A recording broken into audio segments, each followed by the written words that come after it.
marilah kita berdoa. Dalam nama Bapa dan Putra dan Roh Kudus. Amin. Tuhan, jadikanlah kami alat damai-Mu. Di mana ada kebencian, biarkanlah kami menabur kasih. Di mana ada luka, berikanlah kami pengampunan. Di mana ada kesalahan, tunjukkanlah kami kebenaran. Di mana ada keraguan, berikanlah kami iman. Di mana ada keputusasaan, berikanlah kami harapan. Di mana ada kegelapan, berikanlah kami terang. Dan di mana ada kesedihan, berikanlah kami sukacita. Ya Yesus, Guru Ilahi, berikanlah kami kekuatan, agar kami tidak selalu mencari penghiburan, melainkan ingin menghibur orang lain, menghibur sesama kami. Tidak ingin dimengerti, ajarkanlah kami pengertian. Ajarkanlah kami mengasihi, sebab dengan memberi kami menerima, dengan mengampuni kami diampuni, dengan mati kami dilahirkan kembali untuk kehidupan yang kekal.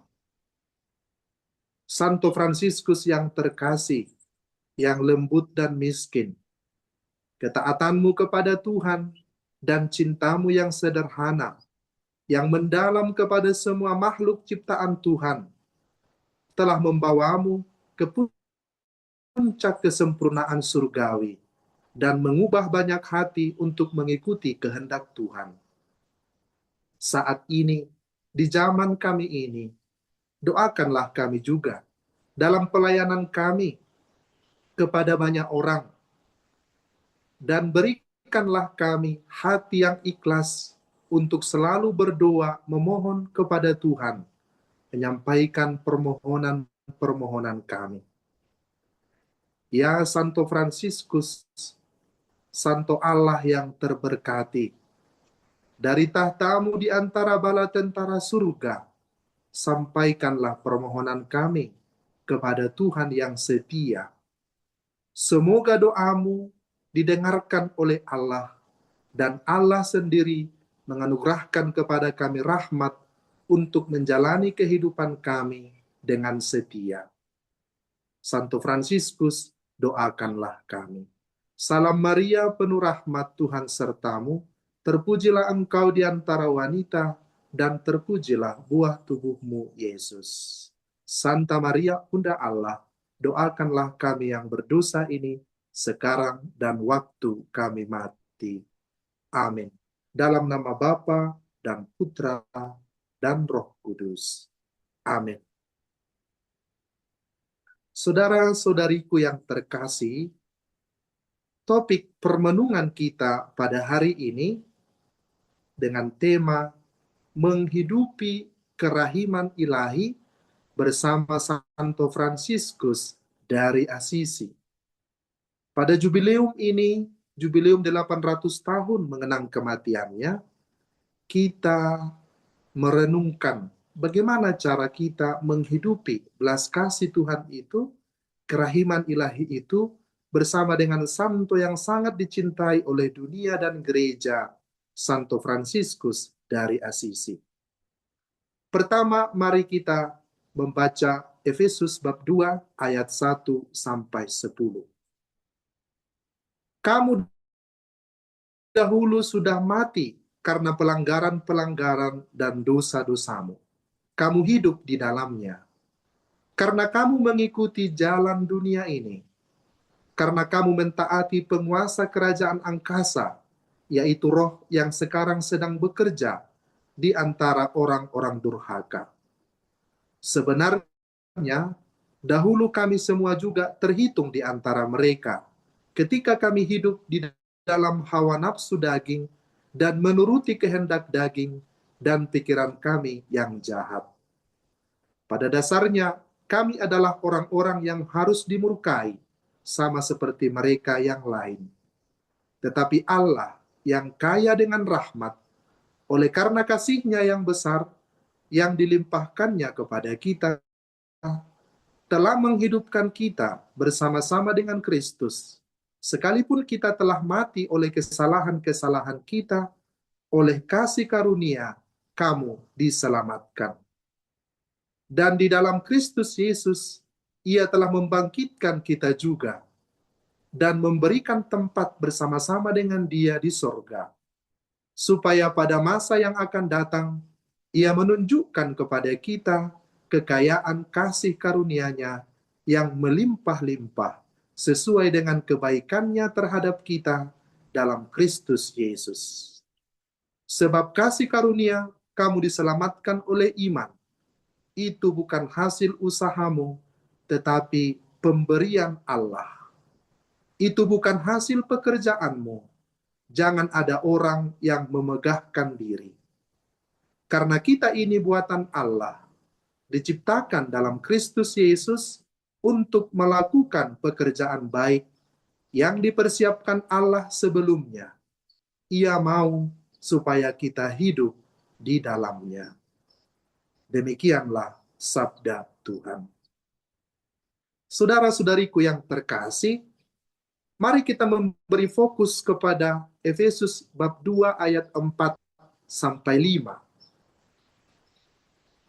Paulus mengatakan, tetapi Allah yang kaya dengan rahmat, oleh karena kasih-Nya yang besar, yang dilimpahkannya kepada kita, telah menghidupkan kita bersama-sama dengan Kristus, sekalipun kita telah mati oleh kesalahan-kesalahan kita. Oleh kasih karunia, kamu diselamatkan. Bapak, Ibu, saudara-saudari terkasih, Fransiskus dari Asisi sebelum memberi hidupnya didedikasikan kepada Allah melalui gereja, dia mengakui bahwa hidupnya ada dalam dosa. Dia mencari kesenangan-kesenangan duniawi, popularitas duniawi, dan ingin menjadi seorang pribadi yang terkenal, menjadi kesatria, ingin menjadi orang yang disanjung, dicintai oleh banyak orang, karena apa yang dia miliki lewat kekayaannya dan juga lewat kekesatriaan yang ingin dia perjuangkan. Oleh sebab itu, Fransiskus menyadari bahwa kehidupannya sebelum sungguh terikat secara personal dan spiritual dengan Kristus, dia akui bahwa hidupnya itu ada di dalam dosa. Dosa yang dimaksud oleh Santo Fransiskus bukan pertama-tama karena dia melakukan pelanggaran-pelanggaran moral, tetapi karena dia mencari popularitas duniawi. Dia ingin menjadi orang yang terkenal karena kehidupan duniawi, karena pangkat, kedudukan, atau hal-hal yang dapat dicapai oleh pribadinya sebagai seorang anak pedagang kaya. Maka bacaan yang kita dengarkan hari ini dari surat Rasul Paulus kepada jemaat di Efesus, untuk kita juga semakin kita mengerti bahwa kita memperoleh rahmat karena kasih Allah yang besar. Kristus telah mati untuk kesalahan-kesalahan kita. Dan hanya karena kasih karunia Allah di dalam Kristus Yesus, kita memperoleh keselamatan. Jadi bukan pertama-tama karena usaha kita pribadi, melainkan karena rahmat, kerahiman Allah yang besar yang dilimpahkannya kepada kita. Melalui kasih Allah yang besar yang dilimpahkannya itu kepada kita, itulah yang menghidupkan kita bersama Kristus dan di dalam Kristus. Kristus telah mati karena kesalahan-kesalahan kita dan hidup bangkit kembali. Dan kita ditebus oleh karena kematian Kristus, karena pahala Kristus, karena kekayaan rahmat yang dimiliki oleh Allah, karena kasih yang besar yang dilimpahkan Allah kepada kita. Oleh sebab itu, Paulus mengatakan, oleh kasih karunia kamu diselamatkan. Dan Santo Fransiskus sangat menyadari hal ini. Dia menyadari bahwa hidupnya diselamatkan hanyalah karena kasih karunia, bukan karena dirinya sendiri. Dia sendiri merasa diri adalah orang yang paling berdosa, orang yang jauh dari Allah, dan karena kasih karunia Allah itulah dia diselamatkan. Oleh sebab itu, Santo Fransiskus dari Assisi memandang kerahiman Allah, kasih Allah, sebagai sifat tertinggi Tuhan. Sifat tertinggi dari Tuhan ialah kerahimannya, belas kasihannya. Dan belas kasih Allah itu, kerahiman ilahi itu, harus mendasari kasih persaudaraan. Dan itulah yang mendasari kasih persaudaraan Fransiskus dan pertobatannya. Dan Santo Fransiskus sangat meyakini bahwa kerahiman ilahi itu digambarkan sebagai hati yang berdenyut di dalam Injil, sebagai intisari dalam Injil. Oleh sebab itu, Fransiskus dari Assisi mengajarkan untuk selalu mengandalkan kebaikan Tuhan dalam pertobatan dan mewujudkan belas kasih tersebut dalam hidup, relasi dengan orang lain, relasi dengan pemimpin, relasi dengan makhluk ciptaan. Belas kasih Allah itu, kerahiman ilahi itu harus mendasari semua itu. Mendasari kehidupan yang sederhana, mendasari damai dan kasih bagi sesama kita.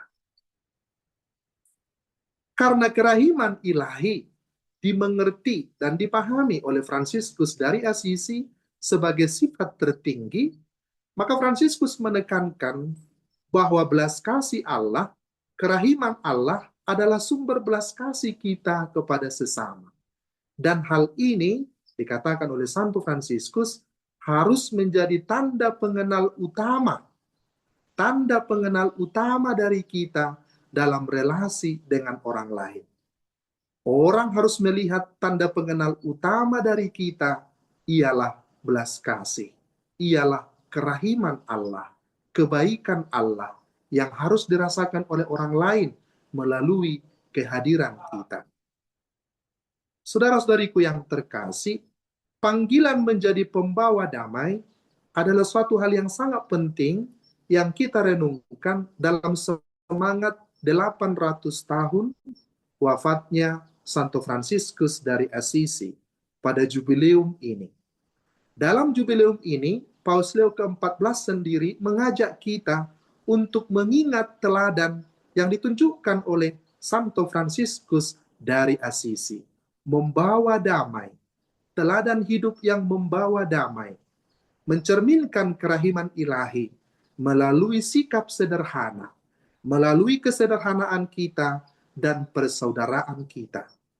Paus Leo ke-14 dalam membuka tahun jubileum Santo Fransiskus dari Assisi amat menekankan hal ini, agar semua orang Katolik, semua orang Kristen, seluruh gereja kembali meniru teladan hidup dari Santo Fransiskus dari Assisi, teladan hidup yang membawa damai, teladan yang mencerminkan kerahiman ilahi melalui kesederhanaan dan persaudaraan.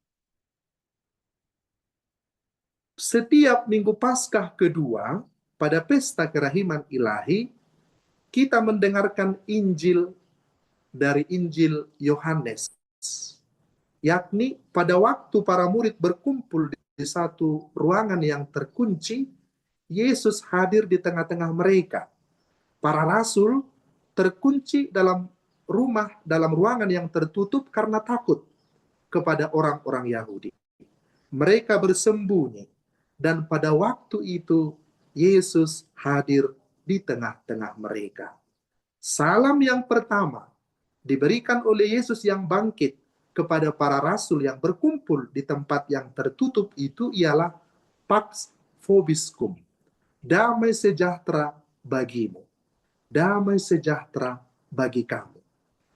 Ini adalah inti pesan dari kerahiman ilahi yang harus membawa damai di hati setiap orang, membawa perlindungan, membawa sukacita. Setiap orang merasakan damai, berlindung dalam kerahiman ilahi. Pax vobiscum, damai sejahtera bagimu. Dan hal ini sering dikaitkan dengan spiritualitas Fransiskan, dengan spiritualitas Fransiskus, yang setiap kali bertemu, salam yang khas itu kita ucapkan, Pax vobiscum, pace e bene, pax et bonum, damai sejahtera bagi kamu, damai dan kebaikan. Setiap kita, apabila kita mendengarkan salam ini ditujukan kepada kita, kita merasakan damai, menghilangkan ketakutan kita, dan membawa sukacita bagi kita. Dan damai sejahtera itu diucapkan oleh Yesus Kristus sendiri yang telah bangkit dari antara orang mati. Santo Fransiskus dari Assisi begitu mendalam untuk mewartakan damai sejahtera ini kepada setiap orang. Damai kepada setiap orang. Damai kepada seluruh makhluk ciptaan. Satu doa yang sangat indah dari Santo Fransiskus Assisi ialah, Engkaulah yang kudus, ya Tuhan, Allah satu-satunya, yang melakukan keajaiban-keajaiban. Engkau kuat, Engkau agung, Engkaulah yang maha tinggi, Engkaulah Raja yang kekal, Engkaulah Bapa yang kudus, Raja surga dan bumi. Engkaulah seluruh kemanisan kami, Engkaulah hidup kekal kami, Tuhan yang agung dan mengagumkan, Allah yang maha kuasa, penyelamat yang penuh belas kasihan. Ini adalah doa yang diucapkan oleh Santo Fransiskus dari Assisi. Dan diyakini bahwa doa ini diucapkan oleh Santo Fransiskus juga di Gunung Laverna pada saat dia akan menerima stigmata. Dia mengatakan, Tuhan, Engkaulah seluruh kemanisan kami. Engkaulah hidup kekal kami. Tuhan yang agung dan mengagumkan. Allah yang maha kuasa, penyelamat yang penuh belas kasihan. Saudara-saudariku yang terkasih, Santo Fransiskus sungguh menyadari bahwa Allah itu sumber kemanisan kita. Dialah kehidupan kekal kita. Dialah yang agung. Dialah yang mengagumkan. Dialah yang maha kuasa. Dialah penyelamat kita yang penuh belas kasihan. Saudara-saudariku yang terkasih, merenungkan tentang jam kerahiman pada hari ini, mari kita lihat doa Santo Fransiskus di Gunung Laverna pada waktu dia akan dianugerahi stigmata oleh Yesus Kristus sendiri. Dia berdoa seperti ini, Tuhanku Yesus Kristus, aku memohon dua anugerah sebelum aku mati. Pertama, agar aku dapat merasakan dalam jiwa dan tubuhku sejauh mungkin rasa sakit yang Engkau tanggung, ya Yesus yang manis, selama sengsaramu yang kejam. Kedua, agar aku dapat merasakan di hatiku sejauh mungkin cinta kasih yang berkobar-kobar yang mendorong Engkau anak Allah untuk menanggung sengsaramu dengan rela bagi kami para pendosa. Ada dua yang diminta oleh Santo Fransiskus. Yang pertama ialah tentang kemanisan cinta.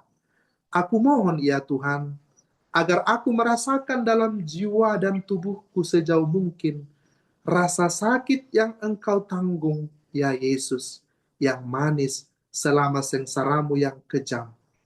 Dan kedua, agar aku dapat merasakan di hatiku sejauh mungkin cinta kasih yang berkobar-kobar. Mengapa Engkau begitu ingin menyelamatkan kami, orang yang berdosa ini? Apa cinta yang berkobar-kobar di hatimu itu, ya Yesus? Izinkan aku juga merasakan cinta itu di dalam hatiku. Dan Fransiskus meminta kepada Yesus agar Yesus juga menganugerahkan kepadanya rasa sakit, rasa penderitaan yang dialami oleh Yesus dalam sengsaranya. Tetapi sekaligus selain merasakan penderitaan yang kejam itu, sengsara yang kejam itu, Fransiskus sekaligus memohon kemanisan cinta yang dialami oleh Yesus. Mengapa dia begitu mau berkorban bagi kita? Mengapa dia mau mati sungguh bagi kita? Cinta seperti apa yang mengobarkan hati Yesus? Dan itu diminta oleh Fransiskus dari Asisi untuk dialami olehnya secara pribadi. Saudara-saudariku yang terkasih, hal ini sangat mendalam bila kita renungkan. Bila kita melihat salib Yesus, mungkin kita juga bisa memohon, Tuhan, izinkan aku merasakan deritamu. Tapi sekaligus izinkan aku merasakan manisnya cintamu. Manisnya cintamu itu, Fransiskus ingin memahami sepenuhnya kedalaman cinta kasih Kristus yang rela menderita. Dan Fransiskus menyebutnya sebagai kemanisan. Karena cinta tersebut melampaui rasa sakit fisik, membawa sukacita surgawi meskipun dalam penderitaan. Hal itu dapat kita mengerti. Seorang yang sangat mencintai kita, walaupun dia menderita bagi kita, hal itu dia rasakan sebagai kemanisan, sebagai cara dia menunjukkan cintanya kepada kita. Kita bisa membuat contoh misalnya, seorang ibu yang bangun tengah malam, membereskan bayinya yang sedang menangis, sedang buang air kecil, atau sedang ingin diperhatikan tengah malam, ibu yang mencintai anaknya pasti bangun. Memang ada rasa sakit di situ, ada penderitaan di situ, tetapi sekaligus ada cinta yang mendalam kepada bayi yang dikasihinya. Demikianlah Yesus mencintai kita dalam sengsaranya. Dia menyerahkan seluruh hidupnya kepada kita, tetapi sekaligus mencurahkan seluruh cintanya kepada kita. Dan itu diminta oleh Santo Fransiskus untuk dia alami. Saudara-saudariku yang terkasih, bila kita kaitkan dengan apa yang dialami oleh Santa Faustina di dalam hidupnya, dia mencatat dalam buku hariannya di nomor 1761. Putriku, hari ini renungkanlah sengsaraku yang pedih dengan segala kepahitannya. Renungkanlah sengsaraku itu seolah-olah aku menanggungnya demi keselamatanmu seorang. Yesus dengan sangat jelas meminta kepada Faustina agar dia merenungkan sengsara yang pedih dengan segala kepahitannya. Renungkanlah sengsaraku itu seolah-olah aku menanggungnya demi keselamatanmu pribadi. Cobalah bila kita merenungkan sengsara Yesus seolah-olah hanya untuk kita. Betapa besarnya cinta Yesus itu kita rasakan di dalam hidup kita. Dan kemudian di nomor 1762, Faustina mencatat, dia terapkan bagaimana dia merenungkan sengsara Yesus. Ketika aku mulai membenamkan diri dalam sengsara ilahi, luhurnya jiwa manusia dan jahatnya dosa tampak jelas di hadapanku. Aku menjadi tahu bahwa aku tidak paham bagaimana caranya menderita. Untuk memperoleh pahala dari penderitaanku, aku akan menyatukan diri lebih erat lagi dalam penderitaan dengan sengsara Tuhan Yesus. Dan sementara itu, aku akan memohon rahmat-Nya bagi jiwa-jiwa yang menghadapi ajal, supaya kerahiman Allah sudi merengkuh mereka pada saat yang gawat ini. Saudara-saudariku yang terkasih, kita melihat bagaimana ketika Faustina membenamkan diri dalam sengsara ilahi, dia mengerti dengan jelas. Jiwa manusia itu luhur, dan itu yang diselamatkan oleh Yesus. Dosa itu jahat, terus itu yang disucikan oleh Yesus. Maka dengan merenungkan sengsara Yesus, Faustina juga mengerti jiwa kita ini sangat luhur. Karena itu Yesus mau menyelamatkan kita dan mengorbankan dirinya bagi kita. Tetapi serentak juga dengan itu, dosa kita itu amat jahat. Kita manusia yang diciptakan oleh Allah, seturut citra dan persamaannya. Kita itu luhur, jiwa kita itu luhur. Karena itulah Allah begitu mencintai kita. Tapi sekaligus dosa yang kita lakukan itu sangat jahat, yang membuat Yesus menderita. Oleh sebab itu Santa Faustina mengerti luhurnya jiwa manusia dan jahatnya dosa kita. Maka semakin kita sering merenungkan derita Tuhan, bukan untuk membuat kita menderita, tetapi untuk membuat kita semakin bersyukur betapa kita dicintai oleh Tuhan. Betapa kita ingin merasakan manisnya kasih Tuhan itu di dalam kehidupan kita. Dan sekaligus Faustina mengatakan supaya pada waktu itu juga aku mendoakan jiwa-jiwa yang menghadapi ajal. Memohon rahmat bagi jiwa-jiwa yang menghadapi ajal. Karena Yesus selama dia bergantung di kayu salib, dia mau menghadapi ajal. Dan bila kita berdoa bagi orang-orang yang dalam sakratul maut, kita menyerahkan mereka ke dalam kerahiman Allah. Yesus yang menderita itu di kayu salib. Santa Faustina mencatat apa yang dikatakan oleh Yesus kepada dia di nomor 369. 1 jam merenungkan sengsaraku yang menyedihkan lebih bermanfaat daripada setahun penuh dicambuk hingga berdarah. Merenungkan luka-lukaku yang menyakitkan sangat menguntungkan bagimu, dan itu memberiku sukacita yang besar. Saudara-saudariku yang terkasih, kita telah merenungkan bagaimana Fransiskus dari Assisi melihat bahwa kerahiman Allah adalah sifat tertinggi dari Allah. Dan karena kasih-Nya yang begitu besar, dia mau menderita bagi kita. Dan Santo Paulus mengatakan kepada jemaat di Efesus, dahulu kita sudah mati karena pelanggaran dan dosa-dosa kita. Kita hidup oleh kasih karunia Allah. Mengapa kita mati? Karena dosa-dosa dan pelanggaran kita. Karena kita mengikuti jalan dunia ini. Kita mengikuti penguasa kerajaan angkasa, roh orang-orang durhaka. Dan Paulus menyadari bahwa dirinya juga dulu terhitung di antara mereka. Tetapi karena kasih karunia Allah itulah, kita diselamatkan dari murka Allah berkat belas kasihannya. Dia kaya akan rahmat, kaya akan kebaikan, kaya akan sukacita yang melimpah-limpah yang dicurahkan kepada kita.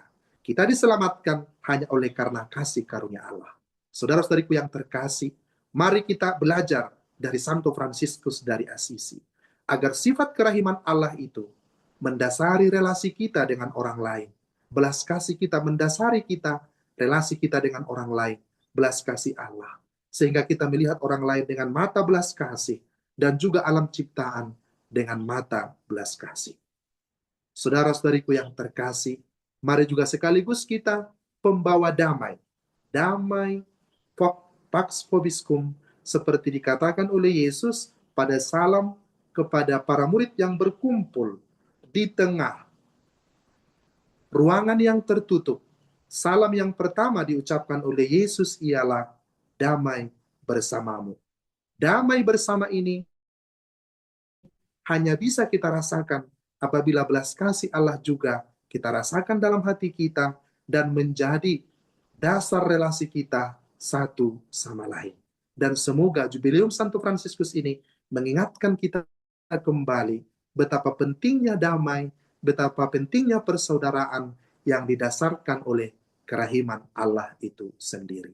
Saudara-saudariku yang terkasih, kita akan masuk kepada jam kerahiman. Mari kita mohon doa-doa dari Santo Fransiskus dan Santa Faustina agar kita semakin memahami betapa dalamnya cinta Tuhan yang menebus kita di salibnya dan penderitaannya. Marilah kita berdoa. Dalam nama Bapa dan Putra dan Roh Kudus. Amin. Allah yang Maha Kuasa dan Maha Rahim, kami pada hari ini merenungkan kasih-Mu. Bagaimana Santo Fransiskus mengalami kerahiman Allah itu dan menjadi dasar relasinya dengan sesama. Semoga dengan merenungkan sengsara-Mu, kerahiman-Mu pada jam kerahiman ini, kami juga dibaharui kembali, dan damai sejahtera kembali bertumbuh, berkembang, dan memancar dari hati kami kepada setiap orang. Tuhan Yesus Kristus, kami menyembah Engkau di sini dan di semua gerejamu yang ada di seluruh dunia. Dan kami memuji Engkau sebab Engkau telah menebus dunia dengan salib-Mu yang suci. Amin. Tuhan sertamu, Allah yang Maha Kuasa memberkati saudara-saudari sekalian, Bapa dan Putra dan Roh Kudus. Amin. Amin.